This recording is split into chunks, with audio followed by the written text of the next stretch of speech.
Friday afternoon, Golden Black Live, September 11th edition. This is actually, we'll start on this subject just because I think you have to remember September 11th, and 14 years ago changed all of our lives. You guys everybody has an experience you can draw from, so we would definitely want to make sure that we all are remembering this date, and we tend to do that. It's just amazing. It's been that period of time. So that's one way to start the show today. But we went from laughing about Jamie Lynn Spears on the TV and over Caitlyn Jenner to that. But I can switch on a dime. Where were you on September 11th? I was working. I was doing radio news back then, so we heard it pretty close to live on the radio. Heard a report of a plane hitting the building, and at first thought it was just an accident, and when the next report came in, I knew it wasn't an accident anymore. So I spent that day in Marion. I'll never forget the gas station next to the radio station increased its gas price to exactly $2.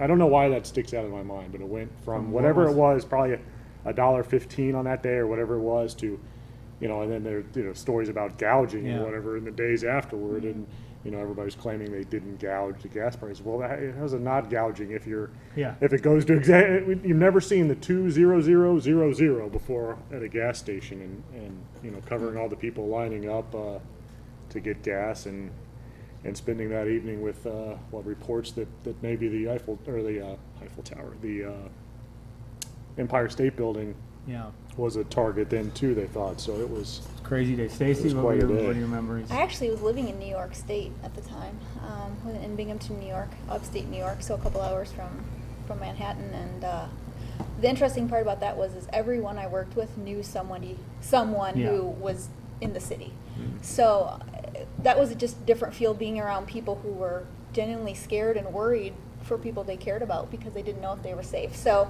that was a really hard, and I think I didn't know anybody personally, but it was just really interesting then being around so many people who did know people who were downtown, and then people, my family, then being like, "Are you okay?" And I'm like, "No, I just live in New York State. I don't." And you have to clarify like where you are exactly. Like, no, I'm out of there, but yeah, and so then just basically sat in front of my TV all day and watched all the coverage. And it's hard to. I know Daryl Hayes on his radio show last night said something about sharing, what do you say, a film with. And it's hard to documentary with. Yeah, it's hard to believe that it's true that the freshmen on the team were 4. Yeah. Well, or however old they were. Could have been. Well, that's right. My daughter's a freshman 4, in college. Right? She's 4. Yeah. They don't have the have the same memory of it. They have to sort of learn it, and it's just remarkable in my opinion. It's been that long. Yeah, Joe was at Rutgers at the time. Yeah, that's right. I mean, he was really close to the situation. And as I said, I remember having our 2 young children at the time, and kind of trying to keep them away from the TV, but also being at work and just that weird feeling of just kind of in limbo where nothing was really going on. Our meetings were being canceled, and then I remember also the following day, Purdue really was supposed to play Notre Dame that following weekend for the first day or 24 hours. They thought they were still going to play, made the right choice a day later with a press conference, and then that game against Notre Dame was postponed till December the 1st. So very strange day. I believe they still played high school football on that Friday. Might have. Following Friday night, because I think I called a game, and it was just even then it was just sort of a surreal very quiet experience. The whole thing with no planes flying anywhere was very strange. Well, we do have a show. We are going to talk sports today, but in Purdue football especially, but also special guests Terry Kicks and Leroy Keys. You guys can sit down if you like. We have seats over there if you want. You don't have to take them. But you don't have to. Leroy's done double duty. He's been here 2 consecutive weeks because he loves this show, and he's ready to come on. We'll look forward to talking to 2 very inspiring people in their own right, both Terry Kicks and Leroy Keys in segment 2. Our sponsors, Hilton Garden Inn, when tomorrow's a big day, stay at HGI tonight. State Farm agent Trent Johnson at TrentIsMyAgent.com. Basham Rentals, John Basham and the folks at Basham Rentals now are settling into another academic year, but Hilton Garden Inn, when tomorrow's a big day. Did I already say that? I don't know. Tomorrow's a big day. Stay at HGI tonight. I always go around the circle behind Kyle's head to remember, but we're glad for our sponsors so much here on Golden Black Live. Okay, guys, obviously, first topic, Marshall, a net positive for Purdue. I mean, it's hard to say it's a positive. Maybe you laugh at that notion, but yet some good things did happen. What does it look like to you guys 5 days later? I'll start with you, Kyle. That was funny. You asked us last week what Yeah, markers there would be to say that to say that Purdue was playing well even if they lost. I think there was some, some things that they did well. Calling it a net positive, I think, is tough when you lose. But they did a whole lot of things well. yeah. I felt like they were the better team. I think sometimes it's maybe cliche to say that when that team loses, but I just came away feeling like Purdue was better. And, they won on turnovers. They won, yardage. The defense only gave up 4 third downs and created 3 turnovers. But they threw 2 pick sixes, and that is pretty difficult to overcome. Did they win on turnovers? Yes. No, they lost on turnovers. They lost but by they got 1. 3. Yeah. I was going to agree with a lot of They you were said, so I ahead. had to make sure I pointed out something. They that were you said ahead was 3-2 until the Late. last 2. It just, they talked all off season about being able to finish, all off season, that was their thing. And then it really looked like they were going to do it. And so it's just really disappointing. And the guys, obviously have said the right things this week and hopefully are moving forward now too. But I think that because of the way the game went, it's just so disappointing because that's exactly what you were building for, is to have that moment where you could just be like, we're different, we're closing it out. And they didn't do it. So that was obviously the big takeaway from the game, is they did so many things right, but in the end, you're not talking a lot about what they did right because they didn't do what they were supposed to do at the end of the game. So it was one of those games too where you're thinking to yourself all through that third quarter, how many more times can they give away opportunities and have this not come back to haunt them at the end? And they eventually did. They had so many chances that they could have secured that game, got up by 8 or 2 scores, and really put Marshall behind it a little bit, and they just couldn't do it. Yeah, I always use the basketball term, and it's the number of possessions you have with that 1 or 2 point lead where you just know that it's going to come back to haunt you. And unfortunately for Purdue, it did. You look. I think you guys moved the table. Can I just say that? I'm pretty sure you did, because look how often. Well, I got the thing on here. I got the brakes on, I think, but I don't know. I don't know. Maybe we had So the earth just to is clarify, moving. if it looks wrong, it's their fault. Yeah, we're a little off center. Kyle's dead center, so he's fine.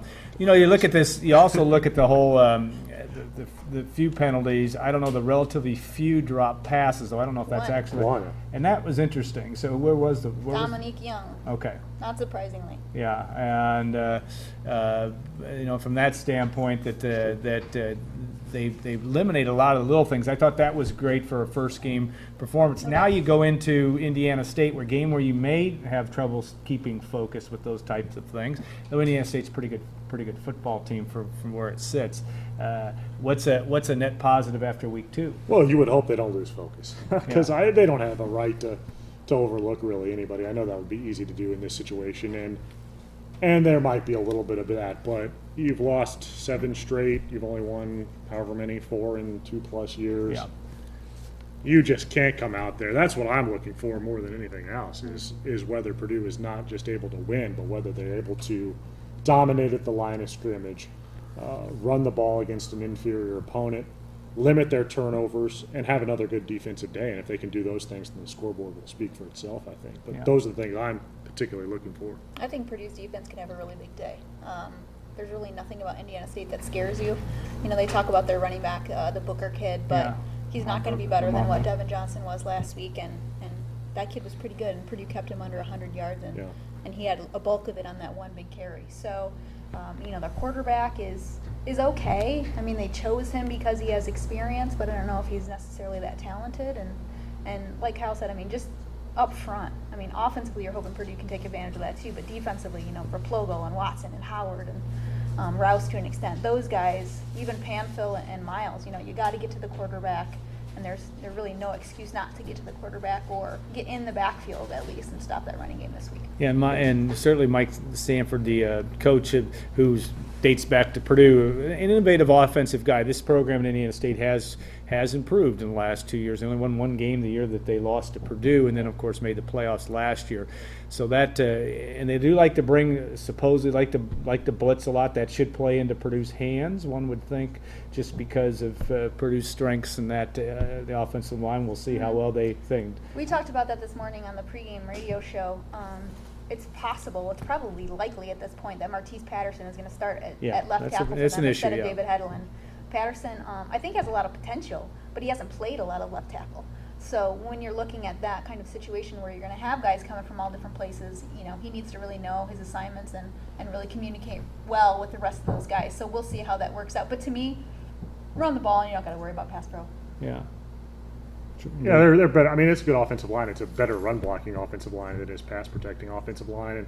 But as Stacy said, in a game like this one, you would suspect that you would be able to keep Indiana State on its heels by running the ball and then mix some play action. It does sound like they want to try and go deep a little bit more in this game. I was surprised they didn't do that as much in the second half with Marshall.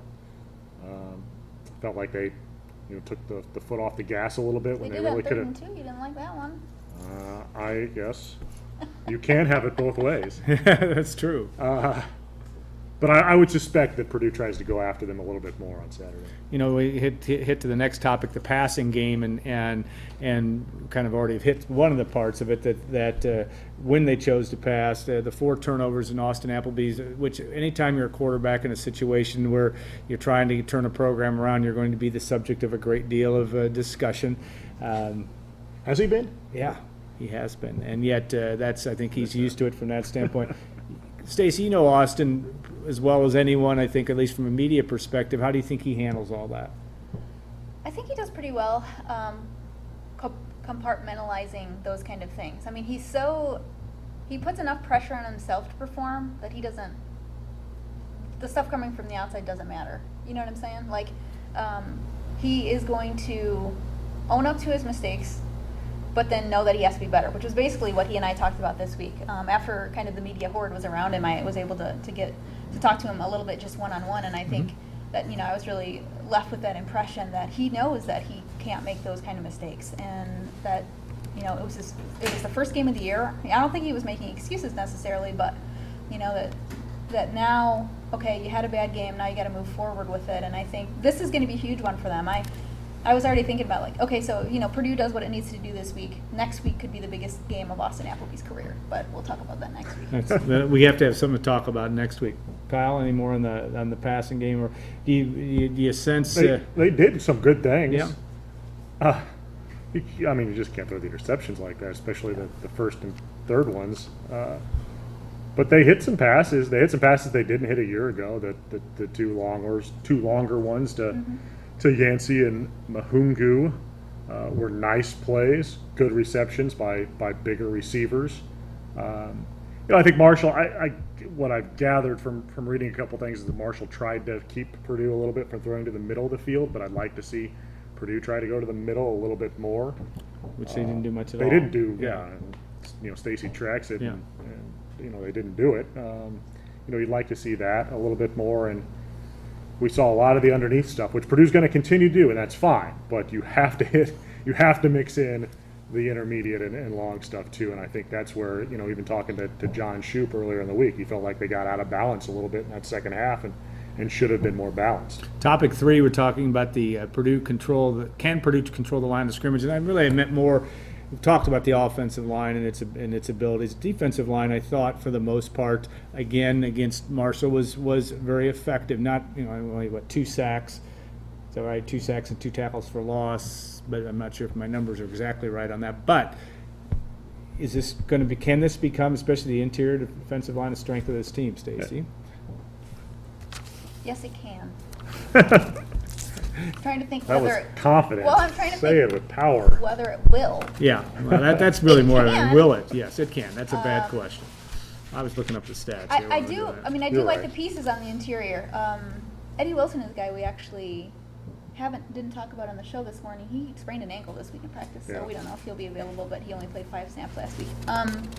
But for more depth kind of purposes, I really like Jacob Plogle. I think that they need to get more out of Ryan Watson. Howard can play when he plays with the motor. He's one of the best players they have up front.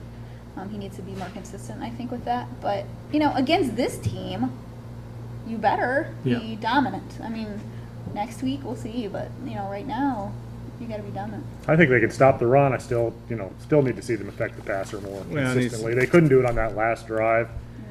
I know a lot of people see the passing, in front of Frankie and down the middle of the field. The first and 20 down the middle of the field, that was a rough one. But I think more than that, some of that shouldn't happen if you're able to get after the quarterback, and they couldn't do it consistently enough.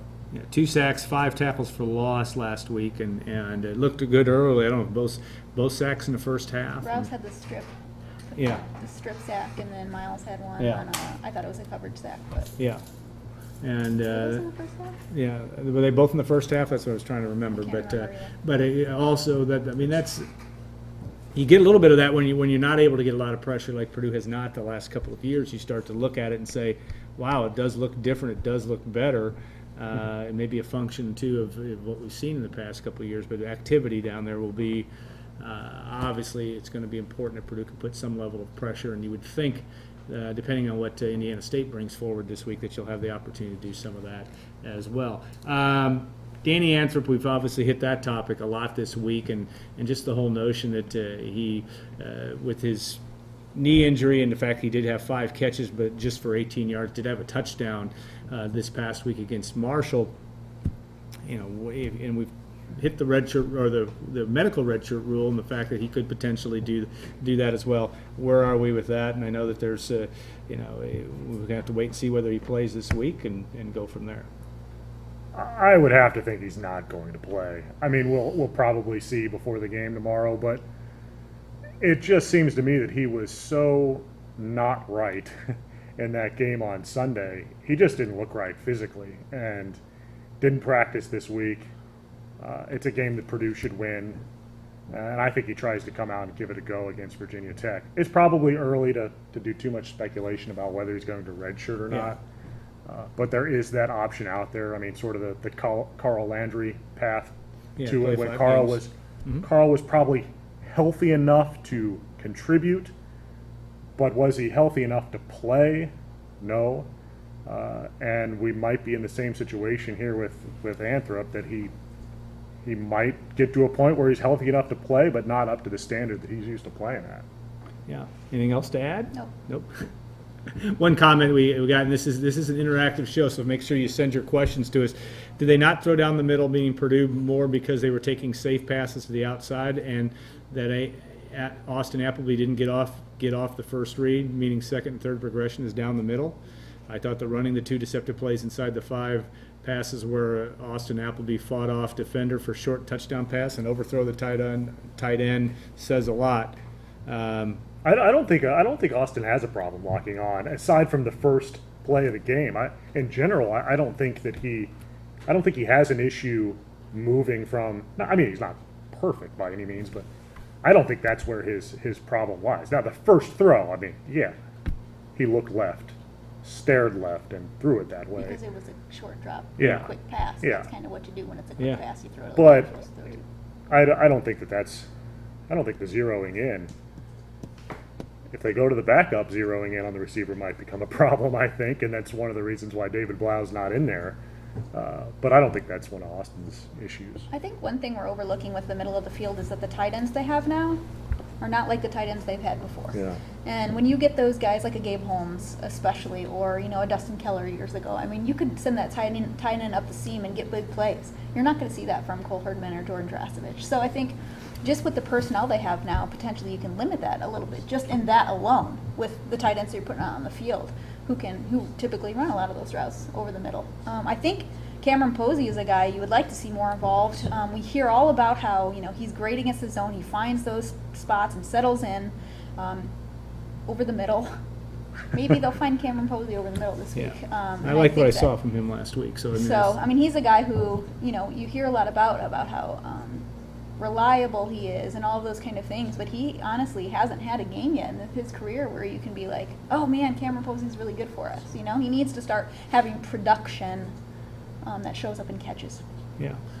They got to throw to him too. I mean, last week he did catch what he had thrown to him. But yeah, I agree with you. He's got to step forward. Okay, predictions will be on the site here in the next 45 minutes. You're expecting an easy day for Purdue score-wise. So, your score line is the same, so we'll let them find that out. Same score? We did. Yeah, and State. Yeah. Mine was similar, very lopsided, with Purdue in the 40s and Indiana State In the teens. I think I had him with 21 for no reason. Don't admit that there's no reason. You're an expert. I am not an expert when it comes to predictions. I hate predictions. They are crazy. But that's I what do. people want to It's see just- them. Nobody knows what's going to happen. If you knew what was going to happen, I then- barely know what's happening next hour as opposed to this. So, all right, we do know what's happening next segment, and that is Terry Kicks and Leroy Keys will be joining us. Stacy and Kyle, thank you. You are now dismissed. After this, we'll wait till the break to leave. Just want us to leave now? And we'll look forward to taking a couple-minute break and bringing Terry and Leroy on for the second segment, Gold and Black Live. Stay tuned. We'll have more.